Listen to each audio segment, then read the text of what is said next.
Ready start. अध्यक्ष जी, किसी भी देश की विदेश नीति अपने में कोई स्वतंत्र नीति नहीं होती है, वरन वह किसी देश की आंतरिक नीति को स्पष्ट करती है। उदाहरण के लिए हम अमेरिका को ले सकते हैं। उसने अपने यहाँ अधिक अन्न पैदा किया और जब उसके पास अनाज फालतू बच गया तब वह अपने बकाया अनाज की बिक्री के लिए ऐसे देशों की तलाश करने लगा जो उधार पर माल ले सकते हों। किंतु हमारी आंतरिक नीति ने यह तय किया कि खर्चीले ढंग से सरकार चलाएंगे और स्वदेशी मुद्रा की कोई राशि हमारे पास नहीं बचेगी। हमने कर भी लगा दिए और मुद्रा प्रसार भी कर दिया। कुछ संकट पड़ने के बाद इस बात की आवश्यकता को नहीं समझा कि उस पैसे का कहीं अन्यत्र उपयोग कर सकें। श्रीमान, मुझे माननीय प्रधानमंत्री जी के इस कथन पर दुख होता है कि दुनिया के अमीर और गरीब देशों का अंतर लगातार बढ़ता जा रहा है। मैं उनसे यह पूछना चाहती हूँ कि भारत की विदेश नीति ने उस अंतर को घटाने की क्या कोशिश की है?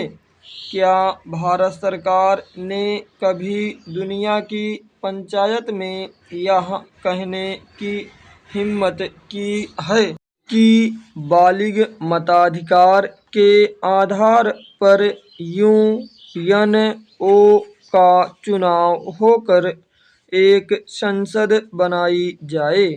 और क्या आप में यह देखने की हिम्मत है कि फौज के हिसाब से कर लगाकर एक विकास का खाता खोल दिया जाए? जो देश विकसित हैं उनके मजदूरों का एक घंटा हमारे देश के मजदूरों के 100 घंटों के बराबर माना जाता है क्योंकि उनके पास साधन हैं। इसीलिए यह अंतर और भी बढ़ता चला जा रहा है। किसी देश के अंदर आंतरिक नीति में अमीरी और गरीबी का अंतर बढ़ता चला जा रहा हो और वह दुनिया के देशों में विद्यमान अमीरी और गरीबी के इस अभिशाप को समाप्त करेगा, यह समझ में आने वाली बात नहीं है। अब मैं आपका ध्यान एक और बात की ओर दिलाना चाहती हूँ। पूर्वी जर्मनी को मान्यता देते हमें परेशानी होती है, इसलिए कि शायद पश्चिमी जर्मनी को बुरा लगे, लेकिन पश्चिमी जर्मनी ने तो अपनी रक्षा का भार दूसरों पर छोड़ दिया है। उसने अपनी पूरी शक्ति इस बात पर लगा दी है कि अधिक से अधिक उत्पादन किया जाए। आपने जो समय दिया उसके लिए मैं आभार प्रदर्शन करता हूँ और आपका धन्यवाद करता हूँ। स्टॉप।